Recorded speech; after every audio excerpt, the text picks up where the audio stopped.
సూచిస్తాడు అని అనుకుంటా ఉంటాను. నిజానికి మమ్మల్ని ఇక్కడికి పిలవడానికి కేవలం ఈ వాక్యమే కారణమని చెప్తాను. దేవుడే కారణం, మరొకటి ఏమి లేదు. సునీల్ గారు, స్వప్న వాళ్ళు, రాజ్ కుమార్ వీళ్ళందరూ ఎక్కడోళ్ళు కానీ ఇలా కలుసుకోవడానికి ఒక వాక్యము దేవుని యొక్క ఆత్మ సంబంధాన్ని బట్టి నేను ప్రభుని చూపిస్తా ఉన్నాను. దేవునికి మహిమ కలుగుగా.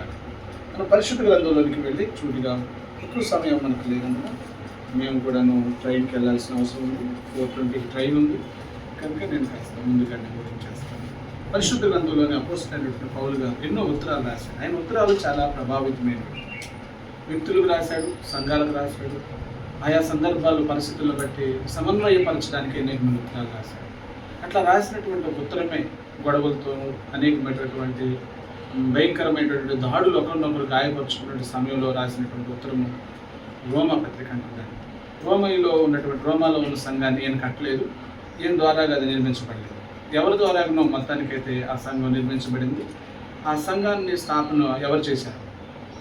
అయితే దాంట్లోనికి అక్కడ ఉన్నటువంటి గొడవల్లో ఆ రోజుల్లో ఒక దైవ ప్రత్యక్షత కలిగిన ఒక వ్యక్తిగా పౌలుగా ఉండేవాడు. చాలా సంఘాలు ఈయన కట్టలేదు, కానీ ఈయన వాక్యం ద్వారా ఎంతోమంది బలపరచబడి వారి ద్వారా అనేకమైన సంఘాలు నిర్మించబడ్డాయి. కొరింథీలో ఉన్న సంఘం కూడా ఆయన ఎప్పుడు ముఖాముఖి వారిని చూడలేదు. ఒకసారి ప్రయాణమై వెళ్తూ ఉంటే ఆ ప్రయాణాన్ని ఆటంకపరచబడ్డాడు. మరలా తిరిగి ఉత్తరాన్ని రాశాడు. అయితే రోమాలో ఉన్న ప్రధానమైన సమస్య ఏంటంటే అక్కడ యూదులు ఉన్నారు, ఆ సంఘంలోని అన్ని జనులు కూడా ఉన్నారు. యూదులు అన్ని జనులకు పరస్పర విరుద్ధమైనటువంటి సంగతులు జరుగుతుంది. మీరు గుడ్డోళ్ళు అయిపోయారు, మీరు దేవుడిని అంగీకరించలేదు, రక్షకుడిని మెస్సయ్యను మీరు చేర్చుకోలేదు, కాబట్టి మీ అవిధేయతను బట్టి దేవుడు మమ్మల్ని ఎన్నుకున్నాడని వారు. లేదు మా అవిధేయతే అలా ఉన్నందునే మీరు రక్షించబడ్డారని వీళ్ళు. అంటే మా త్రొట్టుపాటు వాళ్ళకు వెలుగైందని ఇలాగ పరస్పరగా అక్కడ ఉన్నటువంటి యూదులు తర్వాత యూదేతరులు అందరూ కలిసి ఉన్నటువంటి సంఘంలోనే ఇటువంటి విభేదాలు వచ్చాయి. దాని విభేదాలన్నింటినీ పరిష్కరించడం కోసం పౌలు గారు రాసిన ఉత్తరమే రోమపత్రిక.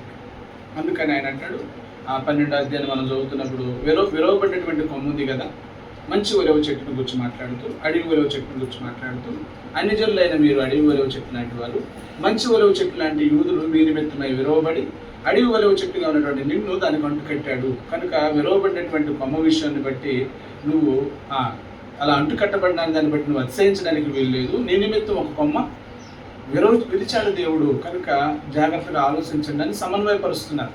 వారి యొక్క తొట్టుపాటు వల్ల ఇతరులకు వెలుగు కలిగినట్లయితే వారు ఒకవేళ నిలుచుంటే ఎలా ఉండేదని పౌలు ఇద్దరిని సమన్వయపరుస్తూ చేస్తున్నటువంటి ప్రకటనలోని రోమా పత్రికను అద్భుతంగా రాశాడు. అసలు అందులోని బైబిల్ అంతా ఇంక్లూడ్ అయినట్టు మనకు కనబడుతుంది. అసలు అది మనకు అర్థమైపోతే ఆ పత్రిక ఎంత బాగుంటుందో. దీని మీద బాగా నేను స్టడీ చేశాను. చాలా రోజులు నేను బైబిల్ క్లాస్ ఇచ్చేసాను రోమా పత్రిక మీద. ఎన్నో రోజులు బైబిల్ క్లాస్ నేను దాన్ని పిల్లలకు అందించేశాను. ప్రతి సాటర్డే రోజు దాన్ని అందించేశాను. చాలా బాగా విన్నారు. ప్రతి వచనాన్ని ప్రతి అధ్యాయాన్ని ఎందుకు రాశాడో చెప్పుకుంటూ వచ్చేసాను. ఇందులో దొరికినటువంటి నాకు ఒక వివరణ నేను మీతో చెప్పాలనుకుంటున్నాను. చూద్దాం మనం పరిశుద్ధ గ్రంథంలో. చూడండి, దేవుని యొక్క వాక్యాన్ని మనం చదువుతున్నప్పుడు రోమా పత్రిక 6వ అధ్యాయం 6వ వచనం నుంచి అయితే అపోస్తలుడైన పౌలు గారు రోమాలో ఉన్న సంఘానికి ఉత్తరం రాస్తున్నాడు. ఆ ఉత్తరంలో ఒక భాగము 6వ అధ్యాయం 6వ వచనం. ఏమనగా మనమికను పాపములకు దాసులం కాకుండాటకు పాప శరీరము నిరర్ధకమగునట్లు మన ప్రాచీన స్వభావము ఆయనతో కూడా సిలువ వేయబడినని ఎరుగుదుము. ఇక్కడ చూడండి, ప్రాచీన స్వభావం ఫుట్ నోట్లోని కింద ఉంటుంది కదా, ప్రాచీన పురుషుడు అని ఉంటుంది అనమాట. ఇక్కడ పౌలు గారు ఈ 6వ అధ్యాయంలో ఏం చెప్తున్నాడంటే 6, 7, 8 అధ్యాయాలు ప్రాముఖ్యంగా ఈ 3 అధ్యాయాలు చాలా ప్రాముఖ్యతను కలిగి ఉన్నటువంటి అధ్యాయాలు. ఈ 6వ అధ్యాయంలోని మనకు ఆల్రెడీ ప్రాచీన పురుషుడు అనేటటువంటి స్వభావం అనేది ఒకటి లోపల ఉంది. అది ఎటువంటిది అంటేను మీకు అర్థం అవడానికి చెప్తున్నాను. ఆల్రెడీ ఇంట్లో ఒక పురుషుడు ఉంటే ఎవరైనా దొంగలు వస్తూ ఉంటే ఒక స్త్రీకి ప్రొటెక్షన్ ఇస్తాడు, లోపలికి రాకుండా తలుపేస్తాడు. కానీ ప్రాచీన పురుషుడు ఎలా కాదు, దొంగలు వచ్చి ఆ స్త్రీని బాధ పెట్టడానికి దుఃఖ పెట్టడానికి ఒకవేళ ఎవరైనా వస్తూ ఉంటే డోర్ తెరిచేటటువంటి వాడే ప్రాచీన పురుషుడు. మీకు అర్థమవుతుంది కదమ్మా నేను చెప్తున్న విషయం. దొంగలు వచ్చి తాను బాధించేదే కాకుండా తాను బాధించే వారికి అప్పగించేటటువంటి మనసు కలిగిన వాడు ఈ ప్రాచీన పురుషుడు అనేవాడు. ఎన్నో కోరికలు ఎన్నో శోధనలు వస్తూ ఉంటే ఆ శోధనలకి ఈ వ్యక్తిని ఏం చేస్తాడంటే అప్పగించేస్తాడు. ప్రాచీన పురుషుడు అనేటటువంటి వాడు మంచివాడు కాదు. మనం అటువంటి వ్యక్తితో వివాహం చేయబడ్డాం. మనం పుట్టుకతోనే వివాహితులము అని నేను చెప్తా ఉన్నాను ఈ విషయాన్ని బట్టి. అంటే మనం ప్రాచీన పురుషుడు అనే వాడితో మనం వివాహం చేయబట్టి అతను ఎలా చెప్పాడో అలా ఇడుకుంటూ వచ్చేసాం. మనం సినిమాలు చూడమంటే సినిమాలు చూసాం, అందులోకి వెళ్ళే షికారులు చేయమంటే షికారులు చేసేసాం, పాపం చేయమంటే పాపం చేసాం, ఏది చేయమంటే అది వాడు చెప్పినట్లుగా చేసేసుకుంటూ వచ్చేసాం.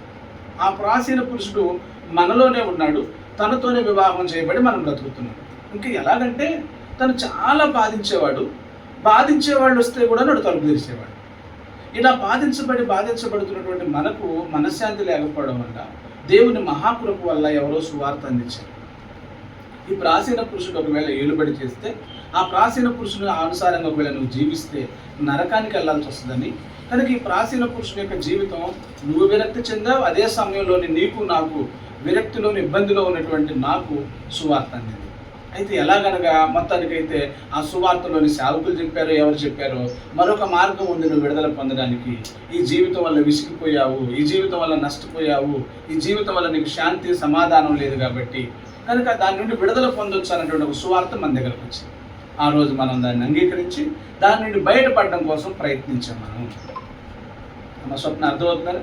మనం ఏం చేసాం? ఈ ప్రాచీన పురుషుడు అనేటటువంటి స్వభావం నుండి బయటపడడం కోసం మనం ప్రయత్నించాం, ప్రార్థన కూడా చేస్తాం. ఈ ప్రార్థన విన్నటువంటి దేవుడు ఏం చేశాడంటే, ఆ ప్రాచీన పురుషుడి నుండి మనల్ని విడిపించడం కోసం, ఆ ప్రాచీన పురుషుడి నుండి విడుదల పొందాలని కోరుకుంటున్నటువంటి మన ప్రార్థన విన్న దేవుడు, ఇజ్రాయిల్లో ఏం చేయలేకపోతున్నారు, ఐగుప్తులో ఉన్నారు, బయటికి రావడానికి అవకాశం లేదు, వాళ్ళు చేయగలిగింది ఒకే ఒకటి ప్రార్థన. అది విన్న దేవుడు ఆకాశం నుండి మాట్లాడేసి మోసేను పంపించినట్లుగా మన మొరను విన్నాడు, మన పరిస్థితిని చూశాడు, మన హృదయంలో ఉన్నటువంటి ఆ వేదనను చూశాడు. ఆ పాపం వల్ల, ఆ పరిస్థితి వల్ల నలిగిపోతున్న స్థితిని చూసి ఎవరో సేవకుడిని పంపించాడు. వారిని బట్టి నేను ప్రభువుని స్తుతిస్తా ఉన్నాను.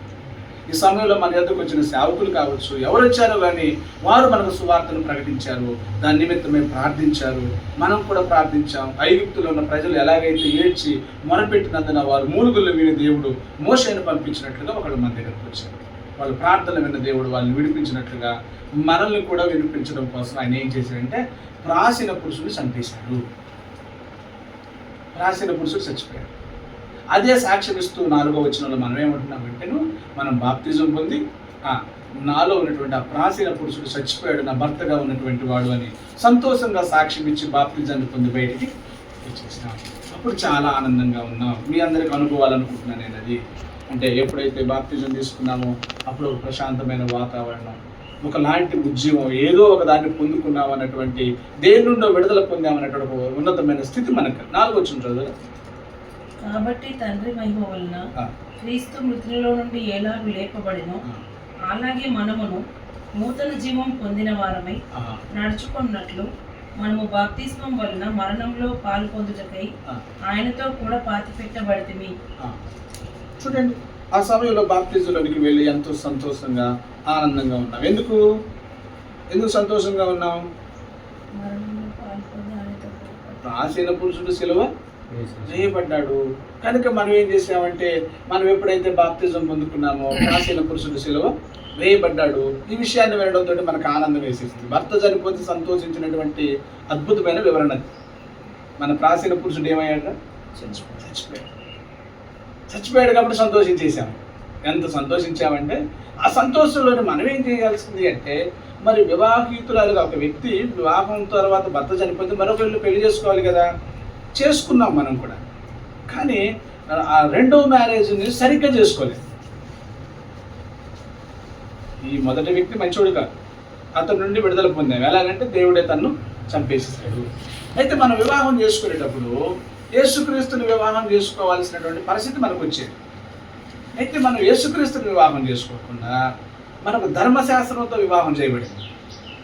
ఈ ధర్మశాస్త్రం అనేటటువంటి వ్యక్తి చాలా మంచివాడు, ఆత్మ సంబంధమైన వాడు, తర్వాత అది శ్రేష్టమైనటువంటి వ్యక్తి అని పౌలు రాస్తుంటాడు అనమాట. అది ధర్మశాస్త్రం ఆత్మ సంబంధమైనదని నేను ఎరుగుదును, అది శ్రేష్టమైనదని నేను ఒప్పుకుంటున్నాను. అంటే గతంలో ఉన్నటువంటి ప్రాచీన పురుషుడు లాంటి భర్త లాంటి వాడు కాదు. ఎటువంటి వాడు అంటే ఒక శ్రేష్టమైన వాడు, చాలా ఉన్నతమైన అంతస్తులు కలిగిన వాడు, ఎంతో విలువైనటువంటి వాడు, విలువనిచ్చేటటువంటి వాడు. కానీ ఈ భర్త ఎటువంటి వాడంటే మీకు అర్థవాడని చెప్తున్నాను. అసలు ఇంట్లోని ఎక్కడ ఏ క్లీనింగ్ లేకపోయినా కిచెన్లో అంతా శుభ్రంగా ఉండాలి ఈ భర్త. ఎటువైపు నుండి వచ్చేసి చూసేసి మూలన ఎందుకు ఇది ఉందని అడుగుతాడు. లేదా ఐరన్ చేసేయాలి, ఐరన్ షర్ట్ చేస్తే ఎక్కడన్నా ముడుతుంటే ఎందుకు ఈ ముడుతుందని అడుగుతాడు. ఈ ధర్మశాస్త్రం అనే భర్త. షూ అన్ని తోడవాలి, సరిగ్గా టయానికి అన్ని చేసి పెట్టాలి. 8 గంటలకు టిఫిన్ అంటే 8-10 నిమిషాలు చేస్తే ఊరుకోడు ఆయన. ఎందుకు 10 నిమిషాలు లేట్ అయింది అంటాడు. మీకు అర్థమవుతుందా? ఎట్లుంటుంది భర్తతోనే జీవితం? ఇష్టపడదురా? వాడితో ఇబ్బంది పడిపోయాం, ఇప్పుడు ఏంతో ఇది ఒకలాంటి ఇబ్బంది అయిపోతాం.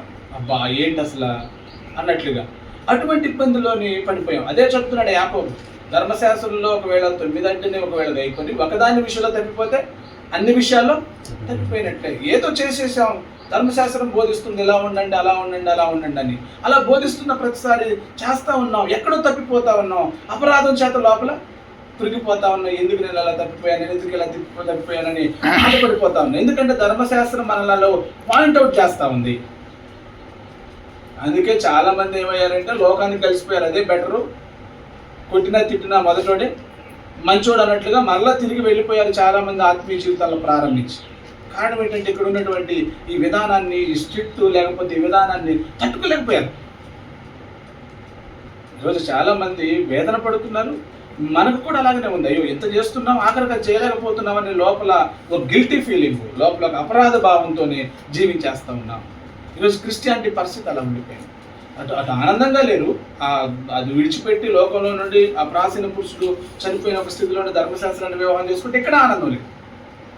అంటే సంతోషంగా ఉన్నట్లుగా ఉంటున్నారు కానీ వాస్తవంగా జాయ్ లేదు, లోపల ఆనందం లేదు.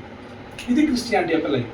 అయితే ధర్మశాస్త్రమైనటువంటి భర్త నుండి ప్రభు మనల్ని విడిపించడానికి ప్రభు యేసుక్రీస్తులో కనిపించాడు. ధర్మశాస్త్రముకు లోబడిన వారిని ఆయన విడిపించడానికి కాలము సంపూర్ణమైనప్పుడు దేవుడు తన కుమారుని ఆయన ప్రత్యక్షమయ్యాడు. ఇటువంటి జీవితంలో ఉన్నటువంటి మనల్ని ఆయన విడిపించాలని కోరుకున్నాడు.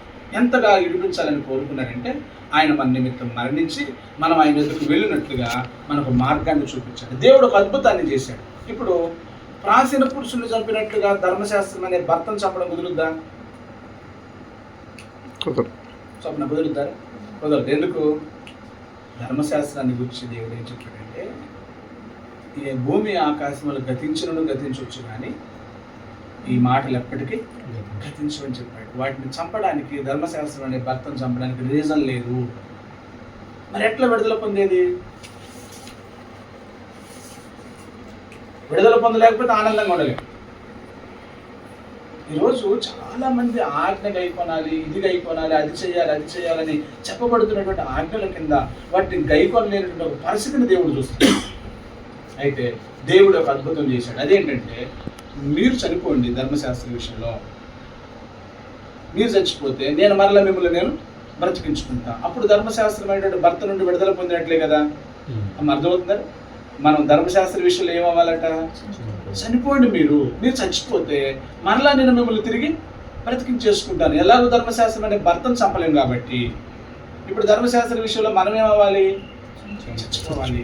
అంటే ఇది చేయడం నా వల్ల కాదు అని, 2 నియమాలు నాలో కనబడుతున్నాయని, మేలు చేయగలుగుతున్న నాకు కీడు చేయడమే జరుగుతుందని, ఈ విషయంలో నా వల్ల కాదు అని మిమ్మల్ని మీరు మృతులుగా ఎంచుకోండి. చూడండి ఆ వచనాన్ని ఎంత బాగా చెప్తున్నాడు. 7వ అధ్యాయం, రోమాపత్రిక 7వ అధ్యాయం మొదటి వచ్చింది. మనం చదువుతాం. సహోదరులారా, మనుషుడు బ్రతికినంత కాలమే ధర్మశాస్త్రం అతని మీద ప్రభుత్వం చేయుచున్నదని మీకు తెలియదా? సహోదరులారా, మనుషుడు బ్రతికున్నంత కాలమే ధర్మశాస్త్రం అతని మీద ప్రభుత్వం చేయుచున్నదని మీకు తెలియదా? ధర్మశాస్త్రం ఎరిగిన నీతో మాట్లాడుచున్నాను. భర్త గల స్త్రీ భర్త బ్రతికున్నంత వరకే ధర్మశాస్త్రం వల్ల అతనికి బద్దురాలు కానీ, భర్త చనిపోయిన ఏళ్ల భర్త విషయమై ధర్మశాస్త్రం అంటే ఆమె విడుదల పొందును. కాబట్టి భర్త బ్రతికుండగా ఆమె వేరొక పురుషుని చేరిన ఏళ్ల వ్యభిచారిణి అనబడును కానీ, భర్త చనిపోయిన ఏళ్ల ఆమె ధర్మశాస్త్రం నుండి విడుదల పొందిన కనుక వేరొక పురుషుని వివాహం చేసుకున్న వ్యభిచారిణి కాకపోవును. ఇక్కడ ఏంటంటే, ధర్మశాస్త్ర సంబంధమైన క్రియల కింద ఉండుకుంటూ యేసుక్రీస్తు యొద్దకు వస్తున్నటువంటి వారి గురించి మాట్లాడుతున్నాడు. అంటే ధర్మశాస్త్ర సంబంధమైన క్రియలు అంటే బలులు అర్పించడం, సున్నతి పొందడం, ఇటువంటివి అన్నమాట. ఇవన్నీ జరిగిస్తూనే యేసుక్రీస్తు యొద్దకు వస్తున్నారు. వాళ్ళు సున్నతి పొందుతున్నారు, మళ్ళీ యేసుక్రీస్తు యొద్దకు వచ్చి మేము ఆయన యొక్క మరణం నందు విశ్వాసం ఉంచుతున్నాం అంటున్నాడు. దాన్ని ఏమంటున్నాడంటే పౌలు, అదొక వ్యభిచారం అన్నాడు.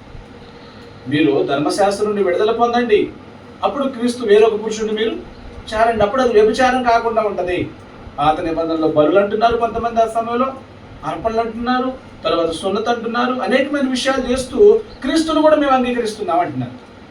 ఇప్పుడు వచ్చిన సమస్య ఏంటంటే మీకు అంటున్నారు, మేము అది చేస్తాం ఇది చేస్తాం అంటున్నారు. ఇప్పుడు వచ్చిన సమస్య ఏంటంటున్నారు, ఇది చూస్తేనేమో లేఖనాల ప్రకారం అనేక మంది ప్రవక్తలు చెప్పిన వచనాలన్నింటినీ పౌలు గారి వరకు వివరిస్తున్నప్పుడు అవునండి ఇది కరెక్ట్ అంటున్నారు.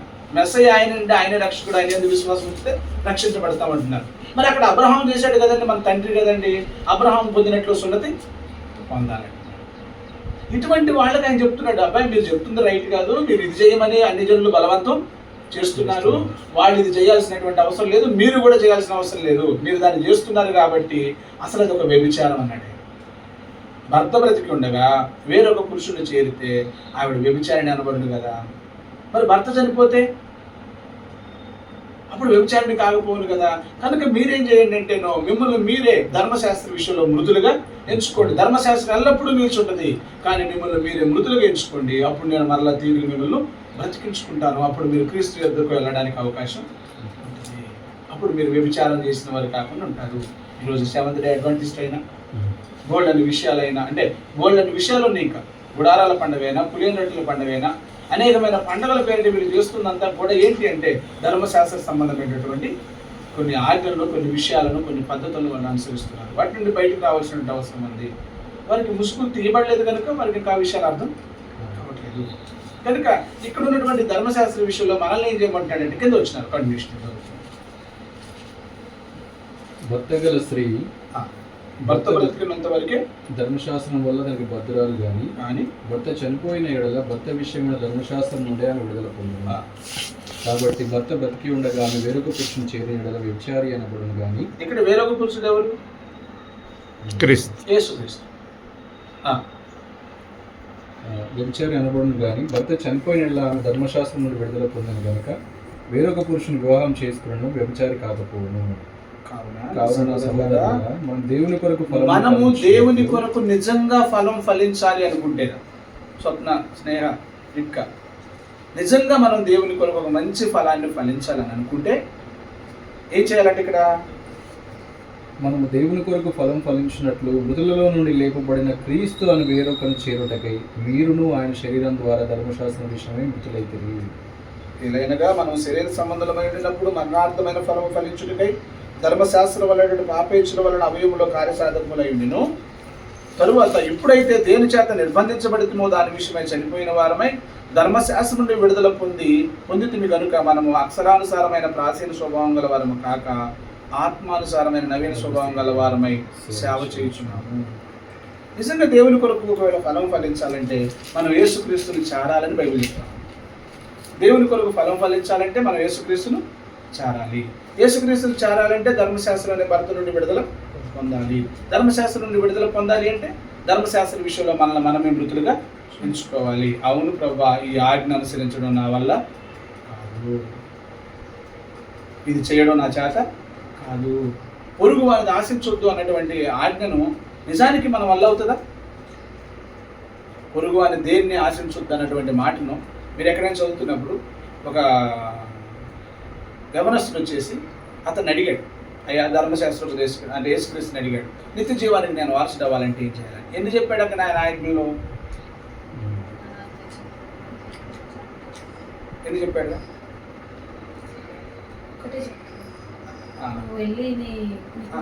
ముందు ఆజ్ఞలు చెప్పాడు కదా. ఆజ్ఞలు చెప్పినప్పుడు ఇవన్నీ నేను చిన్నప్పటి అందులో ఎన్ని ఆజ్ఞలు ఉన్నాయి అనుకుంటారు మీరు? పొరుగు వారిని ఆశించడం అనేటటువంటి విషయం తప్ప తగ్గినవని చెప్తాడు ఆయన. పొరుగు వారిని ఆశించొద్దు అనేటటువంటి విషయాన్ని ఎందుకు చెప్పలేదు? అసలు పొరుగు వారిని ఆశించకూడదు అనేటటువంటి విషయము మనం నెరవేర్చగలుగుతాం. అది ఎన్నో ఆజ్ఞ? అసలు ఆజ్ఞల్లో లాస్ట్ 9 10వ ఆజ్ఞ. పొరుగు వారిని ఏది ఆశించొద్దు అనేటువంటిది 10వ ఆజ్ఞ. 10వ ఆజ్ఞ నిజానికి మనం అనుసరించగలుగుతామా? ఎవ్వరూ అనుసరించలేరు, దాన్ని ఎవ్వరూ చేయలేరు. బాహ్యంగా కనబడేటటువంటివి చేయగలుగుతాం, కానీ ఆశించేటటువంటిది బాహ్యంగా కనబడేది దశం భాగాలు ఇవ్వడం, కొన్ని ఆజ్ఞలు, కొన్ని కట్టడలు, వ్యభిచారం చేస్తే బయటికి కనబడుతుంది, నరహత్య చేస్తే బయటికి కనబడుతుంది, దొంగతనం చేస్తే బయటికి కనబడుతుంది, ఆశించేది బయటికి ఎప్పటికీ కనబడదు. దాన్ని కూడా మనం చేయగలిగేటటువంటి ఒక స్థితి మనకు రావాలని దేవుడు కాదు. ఎప్పుడన్నా ప్రపంచం అయితే 10వ ఆజ్ఞ కూడా మనం పాటించగలము. అది ఎలాగో నేను మీతో చెప్పాను. 10వ ఆజ్ఞ కూడా అసలు ఎందుకు పాటించలేదు, దాని గురించి అంత ప్రస్తావన ఎందుకు తీసుకురాలేదు. క్రీస్తు ప్రభువులో ఎక్కడ మాట్లాడినా 10వ ఆజ్ఞ గురించి మాట్లాడేవాడు కాదు. ఎందుకంటే అప్పటి వరకు కూడా ఇజ్రాయెల్లో ఎవరు 10వ ఆజ్ఞ పాటించిన వాళ్ళు లేరు. అలా ఒకవేళ పాటించినట్లయితే ఆయన రావాల్సిన అవసరం ఉండేది కాదు. కనుక 10వ ఆజ్ఞను పాటించలేకపోయారు ఎవరు కూడా. ఎప్పుడన్నా సమయం మనకు దొరికినప్పుడు దాని గురించి మనం డిస్కషన్ చేయాలి. 10వ ఆజ్ఞ కూడా మనం పాటించగలుగుతాం. దేన్ని బట్టో తెలుసా? యేసుక్రీస్తుని చేరడాన్ని బట్టి. ఆయన దగ్గరకు రాకుండా 10వ ఆజ్ఞను ఎవరు పాటించలేరు, 10వ ఆజ్ఞ పాటించలేరు. ఇక్కడ ఏం చెప్తున్నాడంటే, ధర్మశాస్త్ర విషయం నుండి మీరు మృతులైపోతే మిమ్మల్ని మళ్ళీ తిరిగి బ్రతికించుకొని యేసుక్రీస్తు వివాహం చేసుకోవడానికి సిద్ధంగా ఉన్నాడు. మనం ప్రాచీన పురుషుల నుండి ఆయన చనిపోయిన తర్వాత డైరెక్ట్గా క్రీస్తు వద్దకు వచ్చి వివాహం చేసుకుంటే బాగానే ఉండేది. కానీ మనం వివాహం చేసిన వాళ్ళు ఏం చేశారంటే ధర్మశాస్త్రంతో వివాహం చేశారు. ఏమన్నారంటే, అబ్బాయి ఈ రోజు నుండి నువ్వు ఏం చేయొద్దు, ఫలాంది చేయొద్దు అని ధర్మశాస్త్రం అనే భర్తకి ఇచ్చి మన సేవకులు మన పెళ్లి చేశారు. ఈ భర్తతో పడలేక మనం సంతోషంగా లేకుండా ఇప్పటి వరకు ఉన్నాం. అందుకని యేసుక్రీస్తు అనేటటువంటి భర్త ఉన్నాడు కనుక వేరొక పురుషుడైన యేసుక్రీస్తును చేరడం కొరకు ధర్మశాస్త్ర విషయంలో మీరు మృతులుగా మిమ్మల్ని మీరు ఎంచుకోండి. అప్పుడు మీరు రక్షణార్థమైనటువంటి దేవుని కొరకు ఒక మంచి ఫలాన్ని మీరు ఫలించగలుగుతారని చెప్పాడు. నా మాటలు మీకు అర్థమైతే నేను మీతో ఇలా చెప్పాలనుకుంటున్నాను. వాస్తవానికి ధర్మశాస్త్రం అనేటువంటిది చాలా విలువైన అంతస్తు కలిగింది. మరి యేసుక్రీస్తు యొక్క విలువ లేనివాడా? ధర్మశాస్త్రం అనే భర్తగా అన్ని క్లియర్గా ఉంచమంటాడు, అన్ని రైట్ టైంలో చేయమంటాడు, అంత బాగా జాగ్రత్తగా ఉండాలంటాడు. ఏ తప్పిపోయినా సాయంత్రం వచ్చేసి నువ్వు పనికి మాలిందని అంటాడు. ఇటువంటి స్థితి అన్నమాట. అయితే ఇటువంటి పరిస్థితుల్లోని ఇంకొక భయంకరమైన ఒక విషయం ఏంటంటే, ఒక్క విషయంలో కూడా సహాయం చేయడం. ధర్మశాస్త్రం అనే భర్త చిన్న విషయాన్ని కూడా సహాయం చేయడం. చిటికెన వేలు కూడా ఆయన మెదపడు. దాని విషయం అన్నీ మనమే చేయాలి, కరెక్ట్గా ఆయనకు అందించాలి. రైట్ టైంలో దాన్ని చేయకపోతే ఆయన ఊరుకునేవాడు. యేసుక్రీస్తు అంతస్తు ధర్మశాస్త్రం అనే భర్త కంటే కూడా చాలా ఉన్నతమైంది. ధర్మశాస్త్రం అనే భర్త ఏంటి? వ్యభిచరించొద్దని చెప్తాడు. కానీ యేసుక్రీస్తు యొక్క అంతస్తు ఇంకెంత అంటే మోహపు చూపు కూడా చూడండి.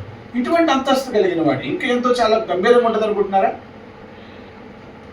ధర్మశాస్త్రం నుండి విడుదల పొంది ఒకవేళ మృతి పొందిన దగ్గరకు వస్తే ఈయన అంతస్తు చాలా పెద్దది కదా, అసలు మోహపు చూపే చూడొద్దంటాడు, వ్యర్థుడని చెప్పొద్దంటాడు. ఈయన అంతస్తు ఇంకా చాలా పెద్దది, పాటించడం కష్టం. కానీ విషయం ఏంటో తెలుసా? ధర్మశాస్త్రం లాంటి భర్త ఈయన కాదు. ఎందుకంటే ఎలాగ దాన్ని నెరవేర్చాలో అది ఆయన మనకు నేర్పుతాడు. 8 గంటలకు టిఫిన్ చేయమన్నట్టు ఆయన కూడా రైట్ టైంలో 8 గంటలకు చేయమని చెప్తాడు. కానీ నువ్వు 12 గంటలకు తీసుకెళ్తే ఎందుకు తీసుకొచ్చావు 12 గంటలకి, పనికి మాలదానా అని ఆయన అన్నట్టు అనడు. 8 గంటలకు ఎలా చేయాలో ఆయన నేర్పుతాడు. యేసుక్రీస్తు ఎందుకు మనం రాకపోవడం వల్ల, సొంత ప్రయత్నాల వల్ల జయించడం కోసం, యాజ్ఞలు అనుసరించడం కోసం మనం చేస్తున్న ప్రయత్నాల్లో మనం ఎప్పుడు దోషారోపణ చెప్పుకున్న జీవితాన్ని జీవిస్తున్నాం. అంటే 8 గంటలకు టిఫిన్ వద్దంటాడు ఆయన, ఆయనకి 7:45కే చేయమంటాడు.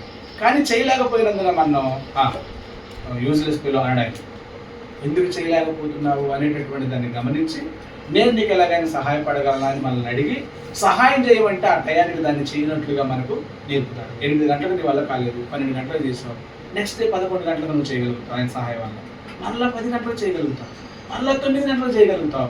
ఒకరోజు కరెక్ట్గా రైట్ టైంలో దాన్ని చేసేటట్లుగా ఆయన నిన్ను సిద్ధపరుస్తాడు, సహాయం చేస్తాడు. యేసుక్రీస్తు యొద్దకు ప్రతి విషయంలో మనం రాకపోవడం వల్ల జరుగుతున్నటువంటి ఒక బాధాకరమైన ఒక విషయం ఇది. ఏది చేయాలన్నా మనం ఆయన మీద ఆధారపడలేకపోతున్నాం. దీని కారణం ఏంటంటే మన స్వశక్తితో ఒక ఆజ్ఞను అనుసరించాలని, ఒక స్వశక్తితో ఆ యొక్క భక్తి జీవితాన్ని కొనసాగించాలని కోరుతున్నటువంటి మన జీవితాలను ఒక ఉన్నతమైన స్థితికి రావాలని పౌలు గారు ఈ 3 అధ్యాయాలు రాస్తాడు. పౌలు గారు దాని నిమిత్తమే ఏడ్చాడు, మొరపెట్టాడు. అయ్యో ఎందుకు నాకు ఇలా జరుగుతూ ఉంది తండ్రి, ఎందుకు ఇలా జరుగుతూ ఉంది, మంచి చేయాలని నేను కోరుతున్నాను, అది నా వల్ల కావట్లేదు అంటూ బాగా ఎలుగెత్తి మొరపెట్టాడు. అయ్యో ఇట్టి మరణకు లోనకు శరీరం ఎవడు నన్ను విడిపిస్తాడు అంటూ. అయితే మరలా అంటాడు, దేవుని నామానికి యేసుక్రీస్తు నామములో కృతజ్ఞతాస్తుతులు కలుగును గాక. ధర్మశాస్త్రం దేన్ని చేయజాలకపోయిన దేవుడు దాన్ని చేశాడు. నిజంగా యేసుక్రీస్తు ఎద్దుకు వస్తే మనకు అది వల్ల పడుతుంది. ఏ ఆజ్ఞనైతే మనం సంపూర్ణంగా నెరవేర్చి సంతోషంగా ఉండలేకపోతున్నాము, అటువంటి సంతోషాన్ని మనకి ఇవ్వడం కోసం యేసుక్రీస్తు ఒక వరుడుగా నిలబడ్డాడు. అదే పరమగీతాల్లోని సొలొమోను